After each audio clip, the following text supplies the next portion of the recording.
പിതാവിന്റെയും പുത്രന്റെയും പരിശുദ്ധാത്മാവിന്റെയും നാമത്തിൽ ആമേൻ. എന്റെ പ്രിയപ്പെട്ട ഡിസംബർ 2 ചൊവ്വാഴ്ച അമ്മേ പരിശുദ്ധ അമ്മേ, അമ്മേ പരിശുദ്ധമേ, ദൈവമാതാവേ, കൃപാസനത്തിലൂടെ ഞങ്ങൾക്കും ഞങ്ങളുടെ ദേശത്തിനും അമ്മ മധ്യസ്ഥം തേടി തന്ന എല്ലാ അനുഗ്രഹങ്ങൾക്കും കൃപകൾക്കും ഞങ്ങളിപ്പോൾ ഹൃദയം നിറഞ്ഞ നന്ദി പറയുന്നു. അമ്മേ പരിശുദ്ധമേ, ദൈവമാതാവേ, 2004 ഡിസംബർ 7 ഉച്ചകഴിഞ്ഞ് 2:30 കൃപാസനത്തിൽ സംഭവിച്ച അമ്മയുടെ പ്രത്യക്ഷപ്പെടലിനെക്കുറിച്ച് തിരുസഭയ്ക്ക് സമർപ്പിച്ചിരിക്കുന്ന പഠനരേഖകളുടെ മേൽ സഭാത്മകമായ പഠനം ആരംഭിക്കുവാൻ ഞങ്ങൾ പ്രാർത്ഥിക്കുന്നു.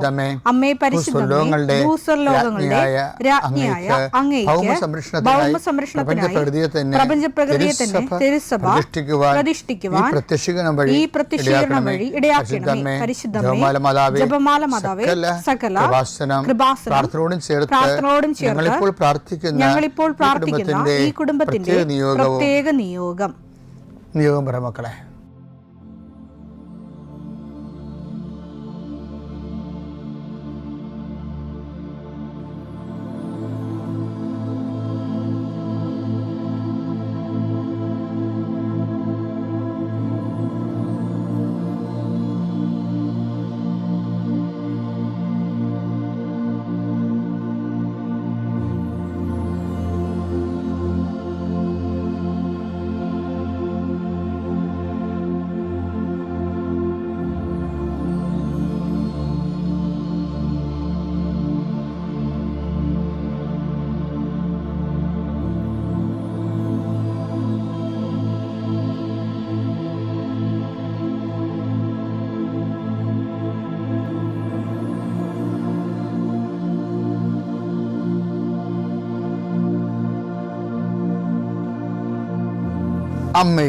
അമ്മയുടെ പ്രത്യക്ഷീകരണത്തിന്റെ ഈ അനുഗ്രഹവേളയിൽ ഞങ്ങൾക്ക് സാധിച്ചു തരുവാൻ കനിയണമേ. ആമേൻ. വിശ്വാസ പ്രമാണം. സർവശക്തനായ പിതാവും ആകാശത്തിന്റെയും ഭൂമിയുടെയും സൃഷ്ടാവുമായ ദൈവത്തിൽ ഞാൻ വിശ്വസിക്കുന്നു. അവിടുത്തെ ഏകപുത്രനും ഞങ്ങളുടെ കർത്താവുമായ ഈശോമിശിഹായിലും ഞാൻ വിശ്വസിക്കുന്നു. ഈ പുത്രൻ പരിശുദ്ധാത്മാവിനാൽ ഗർഭസ്ഥനായി കന്യകാമറിയത്തിൽ നിന്ന് പിറന്ന് പൊന്തിയോസ് പീലാത്തോസിന്റെ കാലത്ത് പീഡകൾ സഹിച്ച് കുരിശിൽ തറയ്ക്കപ്പെട്ട് മരിച്ച് അടക്കപ്പെട്ട് പാതാളങ്ങളിൽ ഇറങ്ങി മരിച്ചവരുടെ ഇടയിൽ നിന്ന് 3-ാം നാൾ ഉയർത്ത് സ്വർഗത്തിലേക്ക് എഴുന്നള്ളി സർവശക്തിയുള്ള പിതാവായ ദൈവത്തിന്റെ വലതുഭാഗത്തിരിക്കുന്നു. അവിടെ നിന്ന് ജീവിക്കുന്നവരെയും മരിച്ചവരെയും വിധിക്കുവാൻ വരുമെന്നും ഞാൻ വിശ്വസിക്കുന്നു. പരിശുദ്ധാത്മാവിലും ഞാൻ വിശ്വസിക്കുന്നു. വിശുദ്ധ കത്തോലിക്കാ സഭയിലും പുണ്യവാന്മാരുടെ ഐക്യത്തിലും പാപങ്ങളുടെ മോചനത്തിലും ശരീരത്തിന്റെ ഉയർപ്പിലും നിത്യമായ ജീവിതത്തിലും ഞാൻ വിശ്വസിക്കുന്നു. ആമേൻ. സ്വർഗ്ഗസ്ഥനായ ഞങ്ങളുടെ പിതാവേ, അങ്ങയുടെ നാമം പൂജിതമാകണമേ. അങ്ങയുടെ രാജ്യം വരണമേ. അങ്ങയുടെ തിരുമനസ് സ്വർഗത്തിലെ പോലെ ഭൂമിയിലും ആകണമേ. അന്നു വേണ്ടുന്ന ആഹാരം ഇന്ന് ഞങ്ങൾക്ക് തരണമേ. ഞങ്ങളോട് തെറ്റ് ചെയ്യുന്നവരോട് ഞങ്ങൾ ക്ഷമിക്കുന്നത് പോലെ ഞങ്ങളുടെ തെറ്റുകൾ ഞങ്ങളോടും ക്ഷമിക്കണമേ. ഞങ്ങളെ പ്രലോഭനത്തിൽ ഉൾപ്പെടുത്തരുതേ, തിന്മയിൽ ഞങ്ങൾ രക്ഷിക്കണമേ. ആമേൻ. നന്മ നിറഞ്ഞ മറിയമേ, സ്വസ്തി. കർത്താവ് അങ്ങയുടെ കൂടെ സ്ത്രീകളിൽ അങ്ങ് അനുഗ്രഹിക്കപ്പെട്ടവളാകുന്നു. അങ്ങയുടെ ഉദരത്തിൻ ഫലമായി ഈശോ അനുഗ്രഹിക്കപ്പെട്ടവനാകുന്നു. പരിശുദ്ധ മറിയമേ, തമ്പുരാന്റെ അമ്മേ, പാപികളായ ഞങ്ങൾക്ക് വേണ്ടി ഇപ്പോഴും ഞങ്ങളുടെ മരണസമയത്തും തമ്പുരാനോട് അപേക്ഷിക്കണമേ. ആമേൻ. കർത്താവേ, നിന്റെ ഉന്നതമായ നാമത്തിന് സ്വസ്ഥം ചെയ്യുന്നു. കർത്താവേ, നിന്റെ വിശുദ്ധ പൗരോഹിത്യത്തെ മഹത്വപ്പെടുത്തണമേ. കർത്താവേ, സഭയിലുള്ള സാന്നിധ്യം ദൃഢമാക്കണമേ. 39 വർഷം ഞാൻ അർപ്പിച്ച കൃപാന്റെ യുഗതിയായി കൃപാസ്ഥാന ജീവനോടെ പ്രത്യക്ഷപ്പെട്ട മാതാവിൻ്റെ മാധ്യസ്ഥയിൽ അത്താറയിൽ നടന്ന 10,000-കണക്കിന് ആരാധന ശക്തിയാൽ കർത്താവ് ഈ പ്രഭാതത്തിലെ അങ്ങയുടെ മക്കളെ കാത്തു കൊതിച്ചിരിക്കുകയാണ്. ഈശോയെ, നിന്റെ വലതുകരത്തിൻ്റെ ഒരാശീർവാദം കിട്ടാൻ വേണ്ടി കർത്താവേ, ഉദ്യോഗത്തിൻ്റെ കാര്യത്തിന് വേണ്ടി പോകുന്നവരുണ്ട്, പഠന കാര്യങ്ങൾക്ക് വേണ്ടി പോകുന്നവരുണ്ട്, ജീവിത വ്യാപാരങ്ങൾക്ക് സാമ്പത്തിക കാര്യങ്ങൾക്ക് വേണ്ടി പോകുന്നവരുണ്ട്, ജോലി സംബന്ധമായ കാര്യങ്ങൾക്ക് വേണ്ടി പോകുന്നത് അവരുടെ എല്ലാം കർത്താവിന് തിരുസേന സമർപ്പിക്കുന്നു. ടെസ്റ്റ്, ഇൻ്റർവ്യൂ, പരീക്ഷ, അതുപോലെ ഏജൻസി, ക്രയവിക്രയങ്ങൾ, ജീവിതമാർഗങ്ങൾ, വിദൂര യാത്രകൾ, അങ്ങനെ ബന്ധുത്വം മുറക്ക് പോകുന്ന വിവാഹ യാത്രകൾ ഈശോയെ എവിടെയെല്ലാമൊക്കെ പോകുന്നോ അവിടെയെല്ലാം അങ്ങയുടെ മക്കളുടെ കൂടെ നീ ഉണ്ടാകണമേ എന്ന് പ്രാർത്ഥിക്കുന്നു. ഇന്നത്തെ മുഴുവൻ യാത്രകളിൽ കർത്താവ് നിൻ്റെ കൂടെ ഉണ്ടാവുകയും മാതാവ് നിൻ്റെ വലതുകരം ഗ്രഹിക്കുകയും സഞ്ചാരി മാതാവ് രാത്രി നീ തിരികെ വരുമ്പോൾ നിന്നെ ആരോഗ്യത്തോടെയും സമാധാനത്തോടെയും സുരക്ഷിതമായി ദൈവം നിന്നെ തിരികെ എത്തിക്കുകയും ചെയ്യട്ടെ. നിത്യം പിതാവും പുത്രനും പരിശുദ്ധാത്മാവും സുരക്ഷ നീക്കുവാമേ. എൻ്റെ പ്രിയപ്പെട്ടവരെ, ക്രിസ്തീയ ജീവിതവും കൃപാവര മുന്നേറ്റവും അതിൻ്റെ ആക്ടിവേഷൻ പ്രിൻസിപ്പിൾ എന്ന് പറയുന്നത് ഓർമ്മയാണ്. ഓർമ്മയുണ്ടെങ്കിൽ ക്രിസ്ത്യ ജീവിതം കൃപാവര മുന്നേറ്റവും നടക്കും. ഓർമ്മയാണ് ഇതിൻ്റെ മെയിൻ സംഭവം. എന്ന് വെച്ചാൽ നമുക്ക് ഒരാൾ കോമയിലാണ്, അയാൾക്ക് ഓർമ്മയിലെന്ന് പറയുന്ന ആ ഓർമ്മയല്ല. രണ്ട് തരം ഓർമ്മകൾ, ആത്മീയ ഓർമ്മകളുണ്ട്. രണ്ട് തരം ആത്മീയ ഓർമ്മകളുണ്ട്. ഒന്ന്, നമുക്ക് ഈശോനെക്കുറിച്ചുള്ള ഓർമ്മകൾ. അതുപോലെ പ്രധാനപ്പെട്ടതാണ് ഈശോയ്ക്ക് നമ്മളെക്കുറിച്ചുള്ള ഓർമ്മകൾ. പക്ഷെ ഇത് ചിലപ്പോൾ രണ്ട് ഫംഗ്ഷനായി മാറും. ഇപ്പം ഈ ഉദാഹരണത്തിന് നമുക്ക് ഈശോയെക്കുറിച്ച് ഓർമ്മ വേണമെങ്കിൽ നമുക്ക് എളുപ്പമാണ്. എന്താണ്?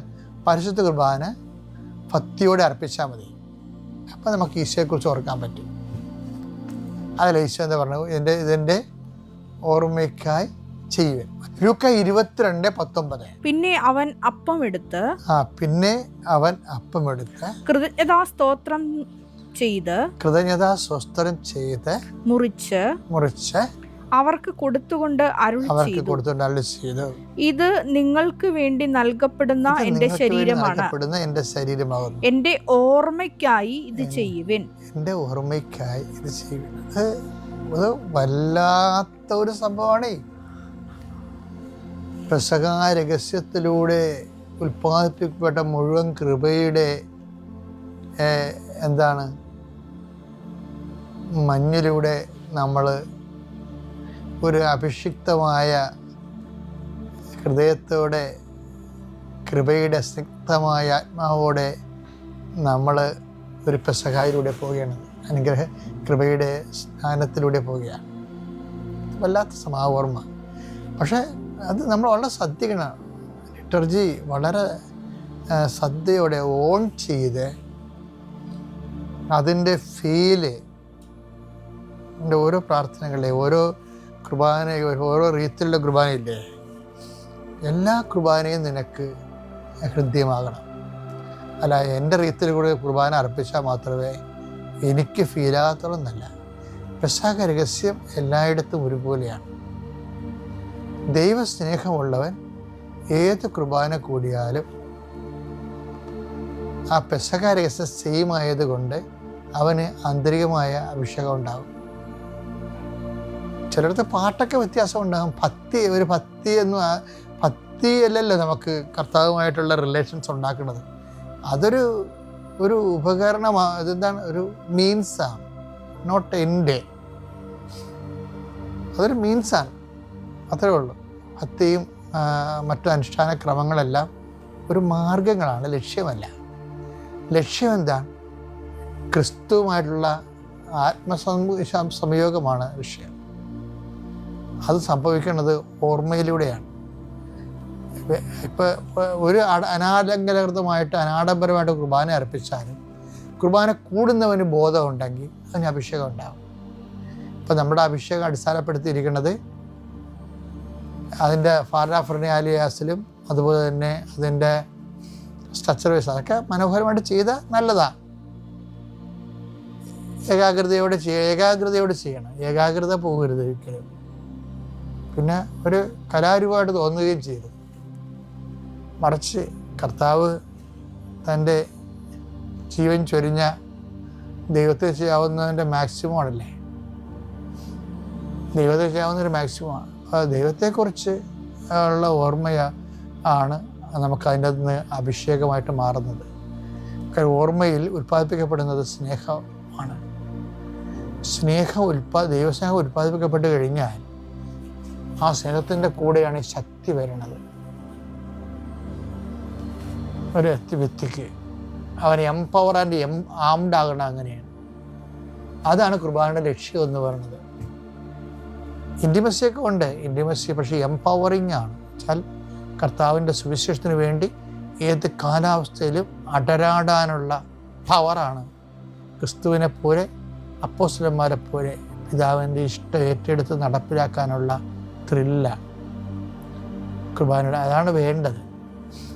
അല്ലാതെ ഒരു കുർബാന കൂടി കുറേ കാര്യങ്ങൾ ദൈവത്തോട് പറഞ്ഞു, മാളെ കെട്ടിക്കണ കാര്യം പറഞ്ഞു, ആട് ചന പിടിക്കണ കാര്യം പറഞ്ഞു. What non sense.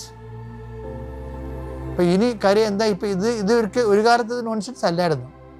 കാര്യം നമുക്ക് മനസ്സിലാകാത്ത ഭാഷയിൽ കുർബാന അർപ്പിക്കുമ്പോൾ നമുക്ക് അതൊക്കെ പറയാൻ പറ്റത്തില്ല. ഇന്നങ്ങനല്ല. ഇന്നെല്ലാവർക്കും ഏറെക്കുറെ എല്ലാം അറിയാം. ഒത്തിരിയേറെ ട്രെയിൻഡാണ് നമ്മൾ. അപ്പോൾ ഇനിയെങ്കിലും കുർബാനയെ ആ ഓർമ്മ ആചരിക്കുമ്പോൾ അതിൽ നിൻ്റെ ആത്മാവും അന്തരംഗവും ഉണ്ടാകണം. അത് കർത്താവിന് നമ്മൾ ഓർക്കുന്ന കാര്യമാണ്. ഇനി നമ്മളെ കർത്താവ് ഓർക്കണത് അത് വേറെ വിഷയമാണ്. ആ നമ്മളെ കർത്താവ് ഓർക്കണമെങ്കിൽ അൾത്താറയിൽ അനുഷ്ഠിച്ചാൽ മാത്രം പോരാ. അൾത്താറയിൽ അനുഷ്ഠിച്ച ദിവ്യരഹസ്യങ്ങളെ തെരുവിൽ സാക്ഷ്യമായി ജീവിക്കണം. അത് മനുഷ്യരുടെ മുമ്പിൽ തന്നെ വേണം. അല്ല രഹസ്യമായിട്ട് ചെയ്യാൻ പറ്റത്തില്ല. കർത്താവ് ഓർത്ത ഒരു സ്ത്രീ ഉണ്ടല്ലോ, അവരുടെ പേരെന്നാ, ബethനിയിലെ മറിയമല്ലേ.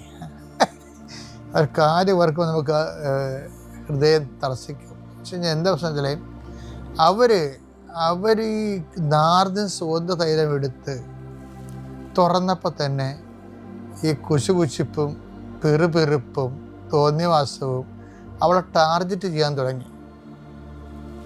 ദൈവത്തെ പേടിയില്ലാത്തവരുണ്ടല്ല, യൂദാസ് അവിടെ ഇരിപ്പുണ്ടായിരുന്നല്ല, അത് എക്കാലത്തും ഉണ്ടാവും. ദൈവത്തെ പേടിയില്ലാത്തവർ അവർ ദൈവത്തിൻ്റെ ശുശ്രൂഷകൾക്കെതിരെയൊക്കെ സംസാരിച്ചുകൊണ്ടിരിക്കും. വലിയ പള്ളികളെ വെക്കുന്നതിനെക്കുറിച്ചൊക്കെ അവൻ സംസാരിക്കും. അത് പാവപ്പെട്ടവർക്ക് പെണ്ണ് വീട് വെക്കാൻ തന്നെ ചോദിക്കും.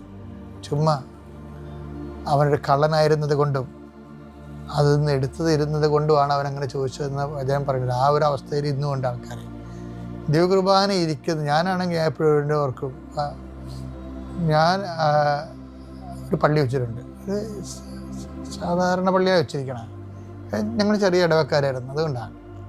പക്ഷെ എന്നാലും എനിക്ക് അൾത്താരയോ ഞാൻ ഒരാളെ ഏൽപ്പിക്കുകയാണ് ചെയ്തത്. കാര്യം അൾത്താരയ്ക്ക് ഒരു 10-20 ലക്ഷം 15 ലക്ഷം രൂപയെങ്കിലും വേണം. ഞാനൊരാളെ ചെന്ന് കണ്ട് സംസാരിച്ചു, എനിക്ക് അൾത്താര ചെയ്ത് തരണമെന്ന് പറഞ്ഞു. എന്താ കാര്യം? അൾത്താര ഈശോ ഇരിക്കുന്ന സ്ഥലമാണ്. ആ കാശെടുത്ത് പെണ്ണ് കെട്ടിച്ചില്ലേ, ആ കാശെടുത്ത് പാവത്തൊക്കെ വീട് വെച്ച് കൊടുത്തതെന്ന് കഴിഞ്ഞാൽ ദൈവമായിട്ട് ബന്ധമില്ലാത്തതാണ്. അത് ഇല്ലാത്ത ആൾക്കാരങ്ങനെ പറയും ഒത്തിരി കാര്യങ്ങൾ. ദൈവം ആരാണെന്നും കുർബാനയിൽ ആരാണ് ഇരിക്കണത്, ആരാണ് ഉള്ളതെന്നൊക്കെ അറിയാവുന്നവൻ അങ്ങനെ സംസാരിക്കത്തില്ല. അറിയില്ലാത്തത് അങ്ങനെ സംസാരിക്കും. അവൻ ആൾക്കാരുടെ മുമ്പ് ആൾ കളിക്കാൻ വേണ്ടി വലിയ സോഷ്യലിസം പറയണതാണ്. അവൻ്റെ കയ്യിൽ നിന്ന് 5 പൈസ ആർക്കും കൊടുക്കുന്നത് വേറെ വിഷയം. അപ്പം അത് ഇനി കൊടുത്താൽ തന്നെയും ദൈവത്തിനുള്ളത് ദൈവത്തിന് തന്നെ കൊടുക്കണം. നമ്മൾ സീസറിനുള്ളത് സീസറിന് കൊടുക്കേണ്ടതെന്നല്ല. കർത്താവിൻ്റെ ഒരു വിഷയം ദൈവത്തിനുള്ളത് നമ്മൾ എടുത്തിട്ട് നമ്മൾ സീസറിന് കൊടുക്കരുത്. പിന്നെ വിഷയം എന്ന് പറഞ്ഞാൽ ഞാൻ എന്താ പറയണമെന്ന് കഴിഞ്ഞാൽ, ഇത് പറഞ്ഞപ്പോൾ യൂദാസ് എന്താ പറഞ്ഞത്? Why this waste? ഇത് പാവത്തങ്ങൾ കൊടുക്കാൻ പാടില്ല. എന്താ നാർദൻ സുഗന്ധ തൈലമേ 300 ദിനാറൊക്കെയുള്ള ഒഴിച്ചിരിക്കണ കാലല്ലേ. അപ്പോൾ 300 ദിനാറ എന്ന് പറയുമ്പോൾ ഒരു ദിവസത്തെ കൂലിയാണ് 1 ദിനാറ. ഈ യഹൂദിന് 300 ദിവസമേ ഉള്ളൊരു വർഷം. ബാക്കിയെല്ലാം 52 ശനിയാഴ്ച പോകും. 365 ദിവസത്തിൽ 52 ശനിയാഴ്ച പോകും. പിന്നെ കൂടാര തിരുനാൾ, വേറെ തിരുനാളെല്ലാം കൂടി ഈ 65 ദിവസവും പോകും. പിന്നെ 300 ദിവസമേ ഉള്ളൂ. ആ 300 ദിവസം പണിയെടുത്ത മൊത്തം കാശാണ് കർത്താവിൻ്റെ പാദത്തെങ്കിൽ സുഗന്ധയിലുമായിട്ട് ഉപേക്ഷിക്കുന്നത്. ജീവൻ തിരിച്ച് കിട്ടിയിട്ടാണ് ആ കുടുംബത്തിൻ്റെ ജീവൻ തിരിച്ച് കിട്ടുന്നവർ അതിൻ്റെ അപ്പുറം ചെയ്യും. അപ്പോഴാണ് യൂദാസിനെ പോലെ ദൈവത്തെ അറിയാൻ പാടില്ലാതെ, കൂടാളത്തിൻ്റെ പോലെ ദൈവത്തെ അറിയാൻ പറ്റാത്ത കക്ഷിയാണ് അയാളുടെ ലക്ഷ്യം വേറെയാണ്. അതുകൊണ്ടാണ് ദൈവത്തെ അറിയാം. ലക്ഷ്യം വേറെയാണെങ്കിൽ ദൈവത്തെ അറിയാൻ പറ്റത്തില്ല ഒരിക്കലും. ദൈവത്തിന് വേണ്ടി ചെയ്യുന്ന കാര്യം അറിയാൻ പറ്റത്തില്ല. അപ്പോൾ കർത്താവ് പറഞ്ഞൊരു വാക്കുണ്ട്, നീ അവളെ വിഷമിപ്പിക്കാതിരിക്കുമോ? അത് കേട്ടെ, വചനം ഒന്ന് കേട്ടെ. 10:26-11 ദരിദ്രർ എപ്പോഴും നിങ്ങളോട് കൂടെയുണ്ട്. നിങ്ങളുടെ കൂടെ ഉണ്ട്. ഞാനാകട്ടെ എപ്പോഴും നിങ്ങളോട് കൂടെ ഉണ്ടായിരിക്കുകയില്ല. എന്നെ സംസ്കരിക്കുന്നതിനുള്ള ഒരുക്കമായിട്ടാണ് ഇവൾ എന്റെ ശരീരത്തിൽ തൈലം പൂശിയത്. സത്യമായി ഞാൻ നിങ്ങളോട് പറയുന്നു, സത്യമായി ഞാൻ നിങ്ങളോട് പറയുന്നു, ലോകത്തിൽ എവിടെയെല്ലാം ഈ സുവിശേഷം പ്രസംഗിക്കപ്പെടുമോ അവിടെയെല്ലാം ഇവൾ ചെയ്ത കാര്യവും ഇവളുടെ സ്മരണയ്ക്കായി, ഇവളുടെ ഓർമ്മയ്ക്കായി പ്രസ്താവിക്കപ്പെടും. ഇപ്പൊ അവളെ ദൈവം ഓർക്കണ വിധം കണ്ടില്ലേ? അതായത് നമ്മൾക്ക് ദൈവം നമ്മളെ ഓർക്കുന്ന വിഷയമുണ്ട്. അതിനെന്ത് ചെയ്യാന്നറിയാവോ? ആൾത്താരയ്ക്ക് വെളിയിൽ, മനുഷ്യരുടെ മുമ്പിൽ, പ്രതിസന്ധികളുടെ ഇടയിൽ, ആക്ഷേപത്തിന് നടുവിൽ കർത്താവിനെ നമ്മൾ ശുശ്രൂഷിക്കണം. അങ്ങനെയാണെങ്കിലുണ്ടല്ല, കർത്താവിന് നമ്മളെക്കുറിച്ചുള്ള ഓർമ്മ ഒരു ഒന്നൊന്നര ഓർമ്മയായിരിക്കും. ചിലർ ഭയങ്കര കുർബാന ഭക്തന്മാരായിരിക്കും, പക്ഷെ ഒരിക്കലും കുർബാനയ്ക്ക് വെളിയിൽ കർത്താവില്ല. അവർക്ക് ജീവിതത്തിലില്ല, കുടുംബത്തിലില്ല, ദൈവത്തിന് വേണ്ടി ഒന്നും ചെയ്യത്തില്ല. ഇപ്പം അൾത്താരയ്ക്ക് വെളിയിൽ ഇതുപോലെയുള്ള സാക്ഷ്യപ്പെടുത്തലുകളില്ലാത്ത ജീവിതമാണെങ്കിൽ നീ അൾത്താര വയറ്റിപ്പഴപ്പിന് വേണ്ടി ഉപയോഗിക്കുന്നതാണെന്നായിരിക്കും ദൈവം ഉദ്ദേശിക്കുന്നത്. അപ്പോൾ ആ ഓർമ്മ പോലും ഓർമ്മയായിരിക്കത്തില്ല. ഇപ്പം രണ്ട് ഓർമ്മയാണുള്ളത്. ഒന്ന് നമ്മൾ ദൈവത്തെ ഓർക്കണം, അതാണ് പരിശുദ്ധ കുർബാന. മറ്റത് ദൈവം നമ്മളെ ഓർക്കണം, അത് മനുഷ്യരുടെ മുമ്പിൽ ആക്ഷേപത്തിൻ്റെയും അപമാനത്തിനും നടുവിൽ കർത്താവിനെ നമ്മൾ സാക്ഷ്യം വഹിക്കുന്നത്.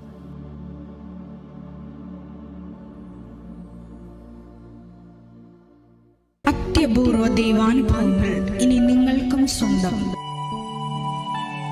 ഈ യൂട്യൂബ് ചാനൽ ഇതുവരെ സബ്സ്ക്രൈബ് ചെയ്തിട്ടില്ലെങ്കിൽ ഇപ്പോൾ തന്നെ സബ്സ്ക്രൈബ് ചെയ്യുക. ഈ വീഡിയോ ഇപ്പോൾ തന്നെ നിങ്ങളുടെ സുഹൃത്തുക്കൾക്ക് ഷെയർ ചെയ്തുകൊണ്ട് കർത്താവിൻ്റെ പ്രേക്ഷിതരാകുക.